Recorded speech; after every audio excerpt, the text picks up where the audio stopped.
हमने के भोजपुरी इंडस्ट्रीज के बहुत ही प्यारी सी एक्ट्रेस स्वर्गीय आकांक्षा दुबे जी जेकर निधन हो गई बाटे सकता नहीं। बड़ा सौभाग्य होला उ कलाकार के जौन की आप सब से रूबरू हो पावेला, आप सबके प्यार आशीर्वाद ले पावेला। अच्छा भैया, अगर आप सबके मोहब्बत ना चाहिए कोनो कलाकार के, तो हमने के भोजपुरी इंडस्ट्रीज के बहुत ही प्यारी सी एक्ट्रेस स्वर्गीय आकांक्षा दुबे जी जेकर निधन हो गई बाटे कुछ दिन पहले, आप सबके पता हुई। हमने दोनों भाई पूरा कलाकार ये मंच से भगवान से निवेदन करता नहीं जा कि वहां के आपन शरण में स्थान दे। बहुत ही प्यारी एक्ट्रेस, कमाल की एक्ट्रेस। और बताएं, ये बात हम कह भी नहीं की पावत। आकांक्षा दुबे जी के साथ में हमने के लंदन से वो पिक्चर करके आयल बाने जा, जो ना फिल्म के नाम है दो बिहारी सब पे भारी। और वो पिक्चर अभी कंप्लीट हो चुकल बा और रखल बा। तब तक ऐसा घटना सुने के मिलल, बड़ा दिल में चोट पहुंचल भैया।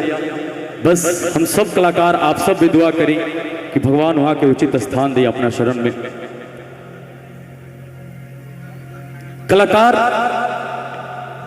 ऐसा होले भैया कि अगर दर्द में भी बा, ओकरा परिवार में कुछ भयल भी बा, लेकिन जब आप सबके सामने आवेला तो सब कुछ भुला जाला। और कलाकार के दर्द आप सभी समझ सकता नहीं। बड़ा सौभाग्य होला उ कलाकार के जौन की आप सब से रूबरू हो पावेला, आप सबके प्यार आशीर्वाद ले पावेला।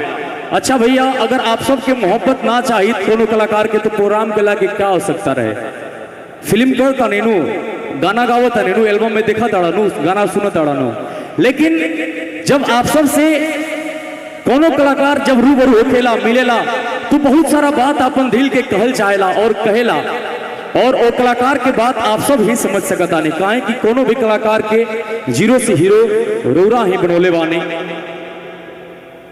तो बस सब कलाकार पर निस्वार्थ भाव से अपन ढेर सारा प्यार आशीर्वाद बनोले रहे आप सब। यही हम कामना करता नहीं, यही चाहता नहीं भैया। और यही के साथ काहे कि मनोरंजन के मंच है, कला के मंच है, तो हम चाहता नहीं कि ज्यादा गमगीन माहौल ना करते हुए थोड़ा हमने के नाच लिया हो, ऐसे तनी गाना लगा दो भैया। और हमारे पेप्सी पी के लगा दीजिए मेरे भाई, कोई बात नहीं भैया। तब तक एक और भाव भाई से गुनगुनाता नहीं।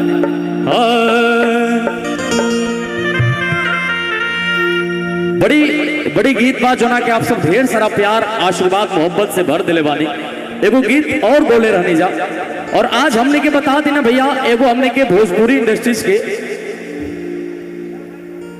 बहुत बड़ा अवार्ड शो हो भैलबा, सबसे बड़ा अवार्ड शो IVFA छठा इंटरनेशनल भोजपुरी अवार्ड शो, जौन की जी स्कोप पर चल रहा बा और फिर रिपीट भी हुई। आज तो आप सब प्रोग्राम में बाजल बाने, फिर आप सब देखिए तो बड़ा मजा आई। और दुबई में ही वो गाना हमने के शूट के लिए रहने जा भैया।